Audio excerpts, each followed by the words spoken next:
Leamos então.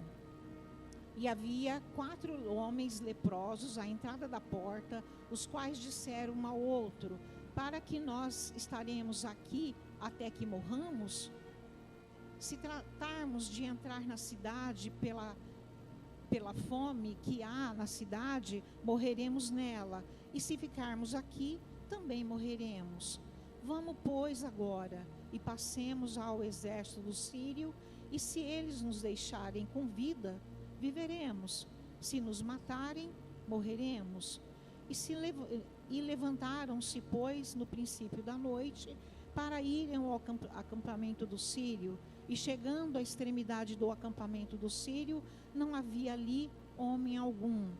Porque o Senhor fizera com que no campo dos sírios se ouvisse um barulho de carros, ruído de cavalo, barulho como de um grande exército.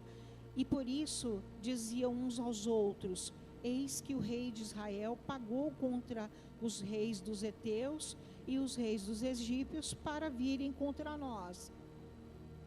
E por isso se levantaram e fugiram no princípio da noite, deixando as suas tendas e seus cavalos, seus jumentos, o acampamento como estava, e tinha fugido para salvarem suas vidas. E quando os leprosos chegaram à entrada do acampamento, entraram em uma tenda, comeram, beberam, e tomaram ali prata, ouro, vestes, e foram, e os esconderam. E então voltaram, entraram em outra tenda, e dali também tomaram alguma coisa, e foram e esconderam. E disseram um ao outro: não façamos bem, hoje é dia de boas novas, e se nós nos calarmos e esperarmos até a luz da manhã, nos alcançaremos alguma maldade. Vamos, pois, agora, e entramos e demos as boas novas ao rei. Até aqui, irmãos. Senhor Deus, obrigada, Pai, por a Tua palavra. Nos ajude, Senhor, a compreender a aplicação dela para os nossos dias. Que o Senhor, ó Deus, com Teu Espírito, faça-nos, Deus, permear pelo texto e entender, Pai, a Tua vontade, para que nós, ó Pai, sejamos cada dia mais, ó Pai, perfeito aos Teus olhos, agradável, e que tenhamos, ó Pai, um ministério, ó Deus, vivo e eficaz. Obrigada, Deus. Irmãos, olhando para esse texto, e ali no primeiro capítulo, no rodapé ali da minha Bíblia, eu não sei se vocês têm uma Bíblia explicativa, mas 2 palavrinhas me chamaram a atenção, 3 palavrinhas, né? E lá no finalzinho está escrito: fé demanda ação. Então esse é o tema da palavra de hoje, baseado nesse texto: fé demanda ação. Aqui a gente olha para o começo desse texto e é um texto que não nos convida a continuar lendo, porque ele já está tratando de uma situação um pouco calamitosa, leprosos, pessoas, né, desfiguradas, com chagras, um povo ali submetido a uma escravidão, um aprisionamento, passando fome. E assim, eu não sei, mas que a gente começa a assistir um filme e o começo não nos agrada, o que a gente faz? Esse texto começa assim, mas no final ele vai trazer uma coisa graciosa, que é as boas novas do Senhor. Então, começando com essa parte ruim que nós temos que passar para entender o propósito de Deus, aqui a gente está vendo 4 leprosos ali à beira de um portão. O exército sírio havia tomado Samaria, ninguém entrava ou saía da cidade, por isso havia muita fome, escassez de alimento, e o povo estava sofrendo, né, com os altos preços, né, do que ainda restavam ali para comer. E tinha também ali no capítulo 6 situações de canibalismo, de tão forte que era o problema, a crise, né, de alimentos, né, que tinham essas questões ali. Então, como a fé demanda ação, eu queria pensar com os irmãos que no princípio da dinâmica do movimento. Esses leprosos, eles começam aqui no primeiro capítulo, no primeiro versículo, como uma conversa, né? Eles têm uma conversa e o assunto deles aqui é aquela situação que eles estão passando. E nós podemos entender que eles, diante daquela situação nefasta, eles queriam viver, embora eles tivessem tomado de chagras. Os leprosos, eles viviam era recluso, né, afastado da sociedade. Alguns tinham pendurado em si no pescoço um sininho para alertar as pessoas de que ele era leproso e que estava se aproximando. Então isso fazia com que a sociedade também se afastasse deles, e eles eram alimentados por esse povo. Agora, se nem as pessoas saudáveis que podiam trabalhar, ganhar o seu alimento, os seus recursos, tinham dinheiro para comprar as coisas, imagine a situação desses leprosos. Mas diante desse contexto de vida, eles queriam viver, né? Porque eles falam, né? Eles começam ali no versículo 3. Perdi aqui, irmãos, desculpa, virou. Eles começam, né, falando que se eles permanecerem ali nesse portão, eles morreriam. Se eles entrassem também, eles poderiam ser subjugados à escravidão e poderia morrer.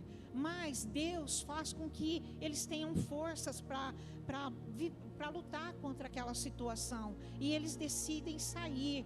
Então, irmãos, por bem menos na nossa vida, às vezes, nós também queremos deixar as coisas de lado.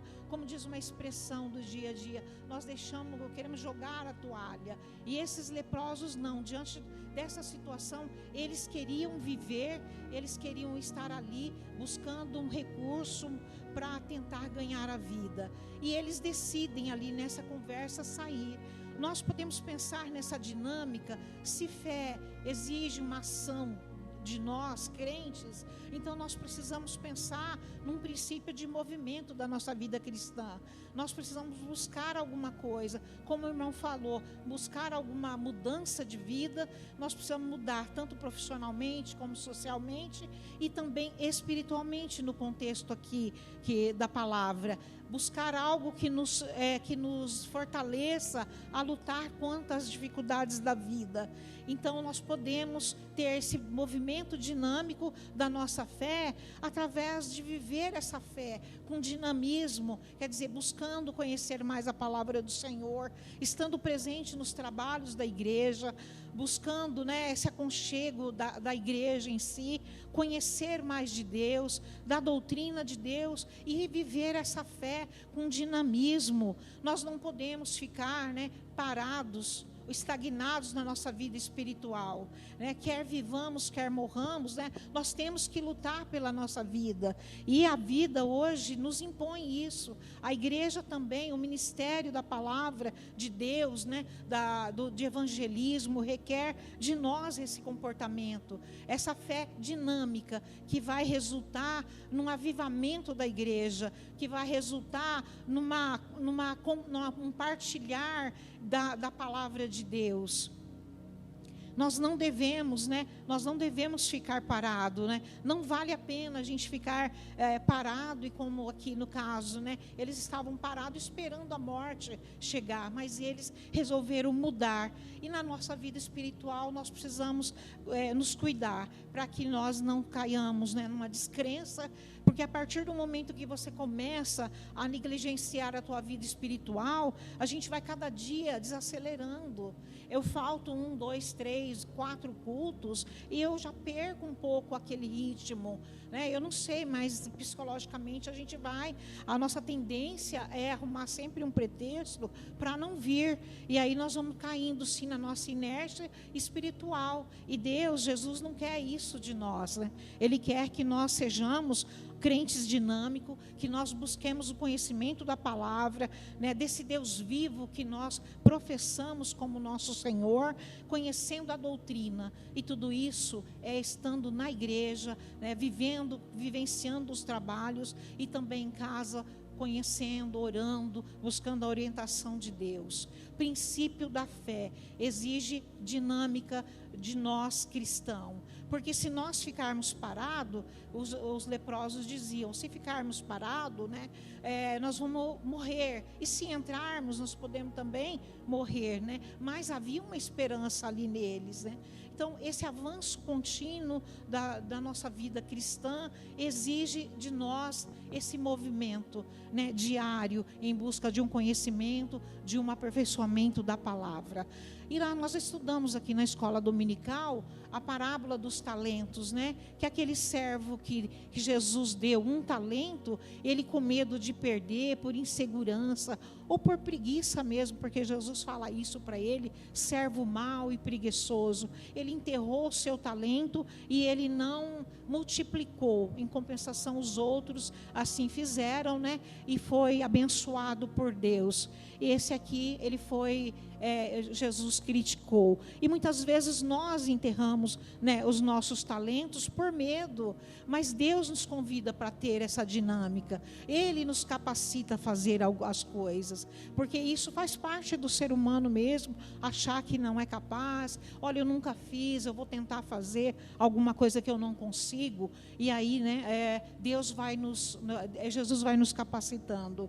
Porque Jesus mesmo ali, no Novo Testamento, tem duas citações dos leprosos, ali em Mateus 8 e também em Lucas 17. Em Mateus 8, ele fala, Senhor, se queres, pode me curar. E Jesus, num ato assim, pontual, firme, ele falou, sede curados. Então, naquele instante, o leproso foi curado. Então, um ato, uma palavra do Senhor Jesus, naquele momento, foi importante e decisivo.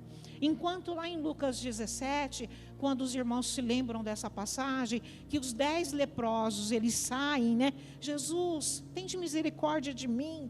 E Jesus olha para ele e diz assim, ide e apresentai ao sacerdote. O sacerdote, ele era uma autoridade sanitária naqueles tempos, capaz de declarar que o leproso, a pessoa, estava curada. Então, quando ele falou, ide, apresentai o sacerdote, eles saíram. Então, os leprosos foram saindo, andando, e enquanto eles andavam, caminhando ao encontro do sacerdote, o texto fala que eles iam ficando curados. Cada légua que eles andavam, uma chaga menos, né, secava no corpo deles. Cada passo que eles davam, né, uma ferida fechava-se no corpo daqueles leprosos. Então, esse ato de Jesus, esse fato, essa cura de Jesus se deu por um processo na vida deles, enquanto que o outro, ele falou, sede curado, um ato pontual, aqui não, um processo. Enquanto nós estamos aqui na nossa vida espiritual, tentando, né, arrumar coragem para nos envolver no trabalho, Deus nos prepara, irmãos. Jesus nos prepara, talvez não por um ato assim de repente, mas vamos pensar que Ele pode agir isso na minha e na sua vida através de um processo. Hoje eu faço algo, não saiu muito bem, mas amanhã eu vou insistir, e Deus vai nos capacitando, e nós vamos tendo uma igreja avivada no Evangelho de Cristo. Porque esses leprosos, a hora que eles dão conta que eles estão lá no arraial, que eles têm alimento, eles têm um avivamento de esperança ali.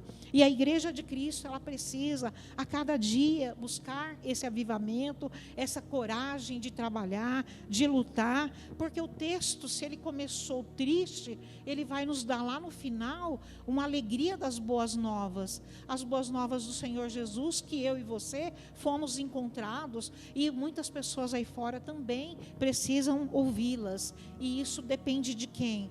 Da igreja, de nós, igreja. E Deus e Cristo num processo de crescimento, desenvolvimento. Então a nossa fé vai fazendo que nós ganhamos corpo, né, nas nossas atitudes cristãs, e isso vai resultar num dinamismo, né, num movimento dinâmico de uma fé, né, que nós vamos colocando em movimento a cada dia. não vale, né, ficar parados. Porque se ficarmos parados, nós vamos, né, ficar ali estagnados, a nossa fé também vai morrer. Espiritualmente, nós corremos o risco, sim, de morrer. Amém, irmãos?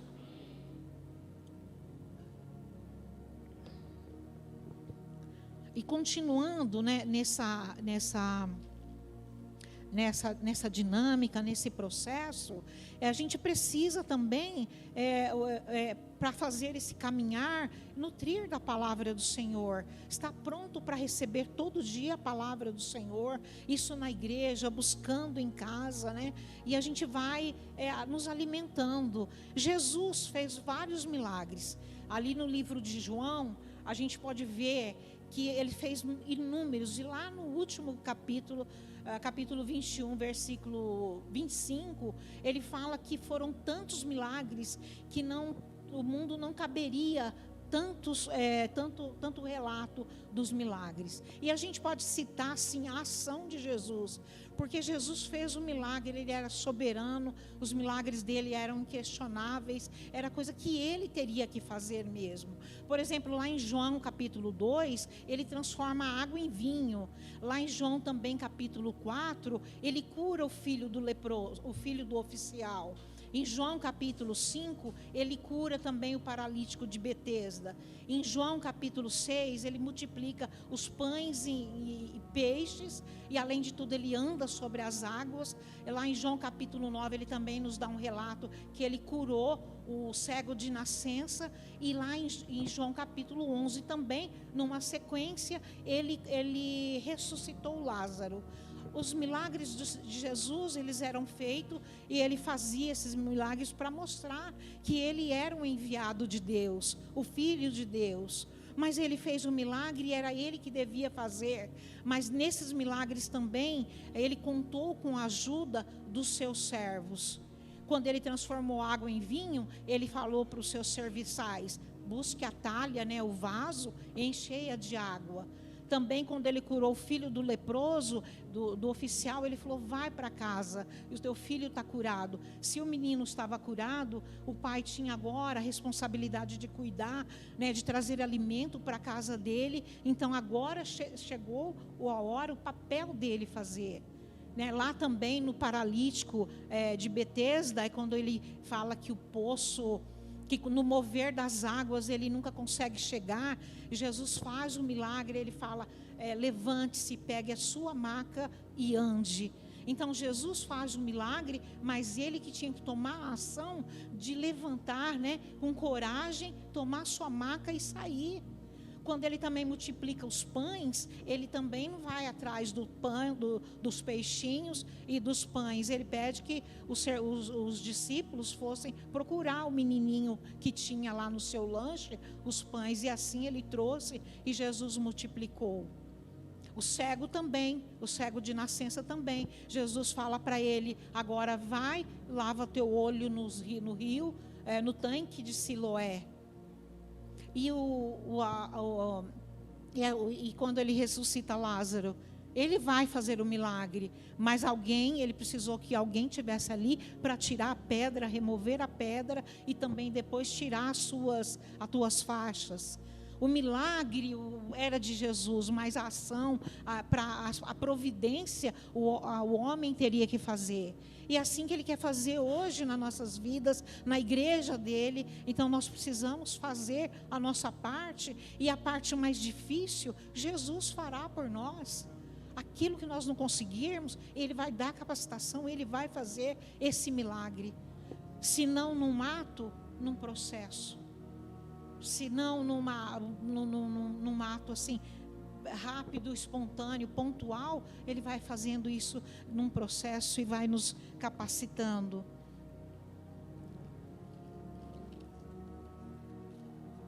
Num segundo ponto, irmãos,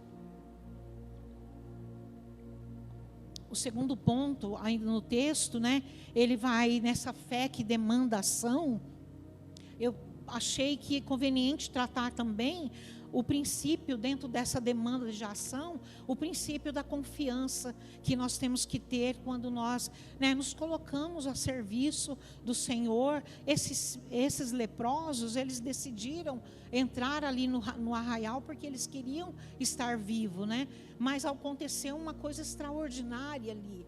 Eles entraram e eles sabiam que lá dentro estava o exército, mas quando eles decidiram caminhar, adentrando lá, Jesus fez mudar a percepção dos soldados que ali estavam, causando um barulho, né, estarrecedor, como se um exército muito grande viesse a ponto de amedrontá-los, e eles fugiram. Então, quando eles decidiram agir, Jesus já estava preparando um milagre lá dentro, e eles encontraram o arraial, as tendas lá toda vazia, as mesas estavam postas com os alimentos que eles tanto, né, ansiavam, porque eles estavam famintos. E ali o texto fala que por 2 vezes eles entraram, né, se fartaram, comeram, pegaram ouro, prata, os despojos, né, que eram tudo que eles deixavam ali quando se perdia uma guerra, né, quem ganhava levava aqueles bens, e os soldados ali deixaram tudo e eles pegaram. E por 2 vezes eles fizeram isso, porque Jesus já estava preparando tudo isso quando eles decidiram ir. Jesus também já preparou para nós o nosso caminho. O Salmo fala, se eu não me engano, o Salmo 9, que ele endireita nossas veredas, né? Tudo que nós nos propusemos a fazer diante da vontade do Senhor, Ele vai nos capacitando, Ele vai preparando, Ele vai abrindo portas, Ele vai quebrando obstáculo, e nós vamos ter o conforto, igual o pastor falou, como Deus responde às nossas orações, como nós sabemos se aquilo, que aquela decisão que nós vamos tomar está de acordo. Precisa sim estar de acordo com a palavra de Deus, mas nós temos que ter no nosso coração aquela paz, aquela certeza de que nós estamos tomando a decisão certa, né? Porque as coisas não vêm, uma resposta não vem assim no nosso ouvido, né? Mas vem assim com a paz que a gente vai tendo para resolver e decidir. Agora, se for algo que tumultua a nossa consciência, o nosso coração, então é melhor que nós não façamos aquilo, né? Porque talvez não seja a vontade de Deus. Então nós temos que ter essa confiança, né, no nosso Senhor, de que Ele está preparando, porque Deus preparou, e Deus criou o céu, a terra, dividiu as águas, criou o homem e a mulher, né? Não deu certo, o homem traiu a confiança de Jesus, mas ele tinha um outro plano, que era o menino Jesus, que ele traria para as nossas vidas, para crescer, pisar em solo terrestre, e aí fazer, né, ter a sua vida ministerial, preparar todos esses milagres para mostrar para o povo que ele era o Filho de Deus. E depois veio por fim o sacrifício maior, o sacrifício justo, né, eficaz. E aí o nosso sumo sacerdote, que quebrou aquela barreira que havia entre o homem e Deus, que somente o sacerdote poderia representar o pecado do homem. Agora Jesus representa, né? Jesus está quebrando, abrindo essas cortinas, e eu e você poderemos entrar na presença do Senhor onde quisermos, em qualquer lugar, e Deus está lá nos ouvindo. Então Ele foi preparando tudo, assim como Ele preparou na vida, nesse arraial desses leprosos, Ele prepara também para nós, né? Para nossas vidas, para que nós a chegássemos com confiança no trono da graça e alcançar misericórdia do Senhor no tempo oportuno da nossa vida. Porque nós vamos buscar isso, né, quando nós acharmos que nós precisamos buscar o Senhor por alguma razão, nos colocar mais, né, à disposição do Senhor. Mas uma vida dinâmica de uma fé, ela precisa ter essa constância de vivência, de um relacionamento com Deus, né? Não algo que nos vem em algum momento da nossa vida. Mas Hebreus nos fala isso, para que nós adentramos no altar de graça do Senhor e peçamos a misericórdia, e Ele nos ajuda.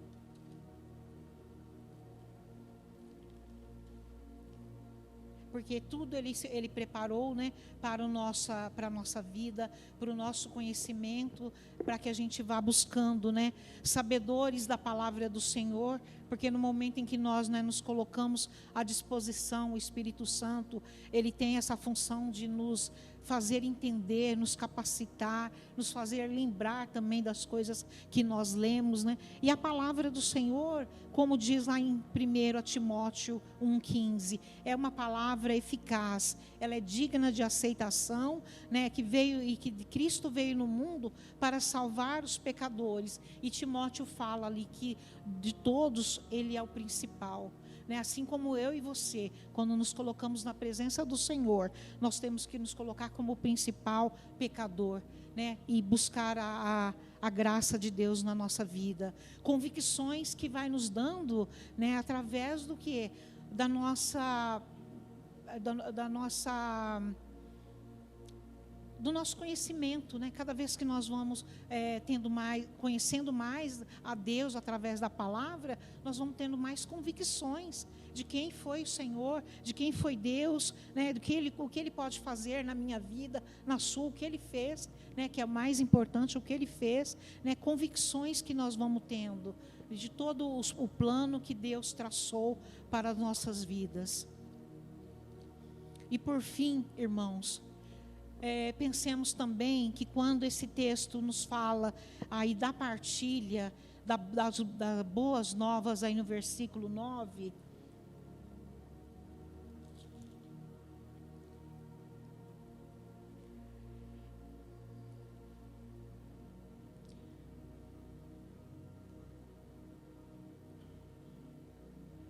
versículo 9.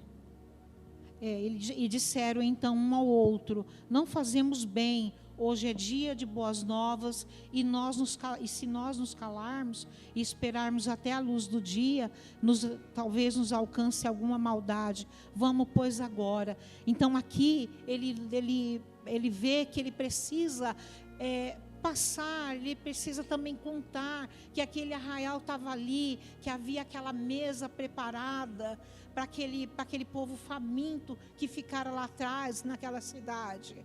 Eles precisavam voltar para anunciar.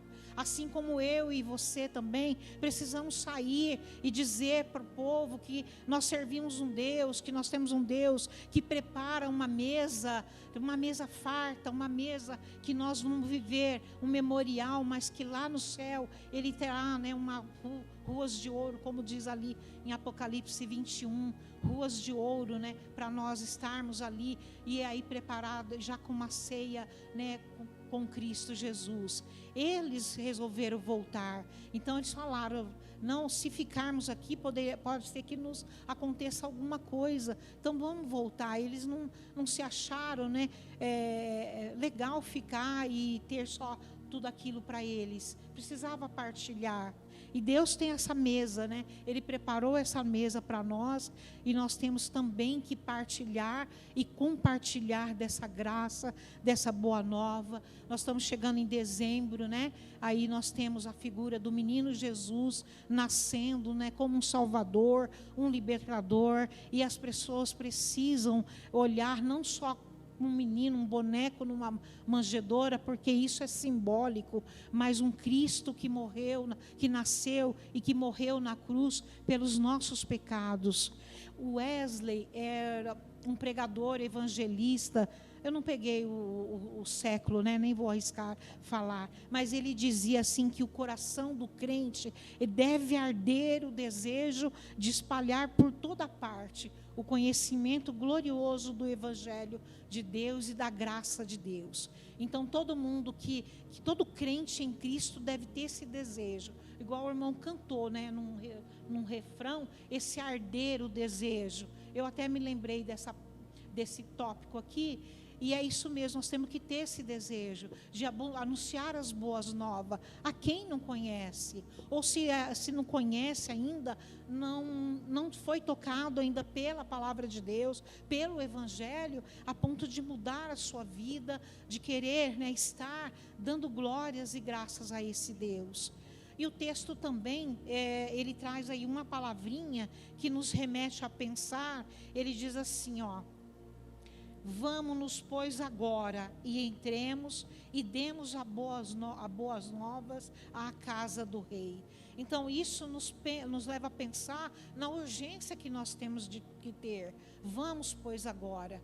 Né? Não podemos deixar para amanhã para fazer alguma coisa. Nós temos, é primordial que nós saiamos agora do nosso conforto, da nossa vida e vamos, né, falar da palavra do Senhor.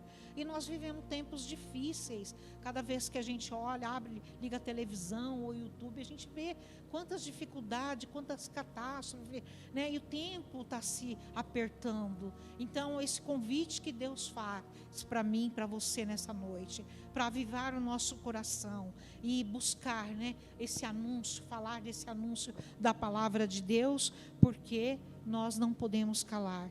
E Ezequiel 33 fala também, nós não podemos, né, nos calar. Então essa urgência de pregar, essa urgência de dizer que nós temos um Salvador e que Ele nasceu não só para mim, não só para a igreja X, mas para todos que reconheçam o Senhor como seu Salvador, né?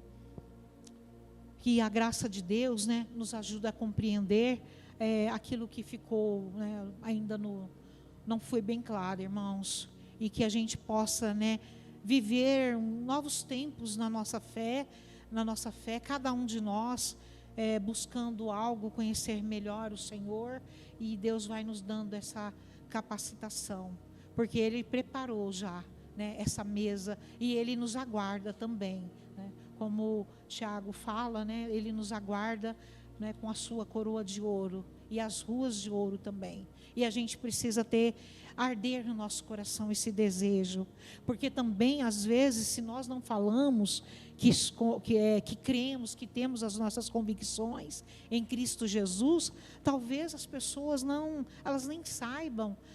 Eu não sei onde eu ouvi que às vezes você conhece a pessoa há um tempão, a pessoa tem uma vida, né, adequada, uma pessoa que leva a vida bem nos princípios, né, aí das leis, mas ela nunca falou. Se você nunca falar que você conhece a Cristo, que você é evangélico, talvez ela nunca vai saber que você é, e talvez você não vai saber também o que ela é. Então nós temos que conversar também. E essa semana eu também tive uma experiência lá em Assis, lá no Banco Mercantil, um rapaz que estava lá com a mesma senha, e eu tive dúvida se eu tinha pego a senha correta para minha cunhada sacar o benefício dela. E aí eu perguntei para ele se seria naquela mesa mesmo que ia nos chamar, né? Ele falou, olha, o meu é benefício, e vai ser aqui que vai me chamar. E o seu? Eu falei, minha cunhada está com benefício também. Aí eu falei, nossa, você está afastado? Aí ele me falou que ele tá tendo períodos, né, de recuperação, e ele teve uma semana que ele voltou para a casa dele, agora já era a terceira saída que ele estava dando, e que ele provavelmente teria alta, né, ali desse vício das drogas, ali em Assis, naquela instituição que tem. E eu falei para ele, né, que há um Deus, um Cristo Jesus, que nos salva, que nos liberta, onde nós colocamos as nossas fraquezas, né, diante dele, e que ele tinha que se apegar a esse Deus. O tratamento é importante, tudo que faz lá, né, tem um princípio, ainda a clínica também, ela tem o princípio cristão, mas tem que partir esse desejo do coração dele de sair, né? E eu falei para ele, eu vou orar por você. E aí depois ele falou, vou orar por você também. Eu falei, obrigada. E depois eu fiquei pensando, né, por que ele falou isso? Talvez de uma forma que, né, para talvez até sair um pouco da situação, se esquivar logo. Mas eu pensei, né, como eu comentei antes com as irmãs, a resposta, né, foi dada, a palavra foi falada, né, lá na frente talvez ele vá se lembrar, e nós temos sim que fazer isso, né, na medida que nós vamos tendo oportunidade nas nossas vidas. Amém, meus irmãos? Que Deus possa nos abençoar, né, que a gente possa viver amanhã esse dinamismo espiritual que Jesus quer que nós tenhamos, né, e a gente possa viver, né, esses milagres que Ele fez, né, mas nós como participantes ativos, né, desse milagre do Senhor. Obrigada, Jesus. Oremos. Senhor, nosso Deus.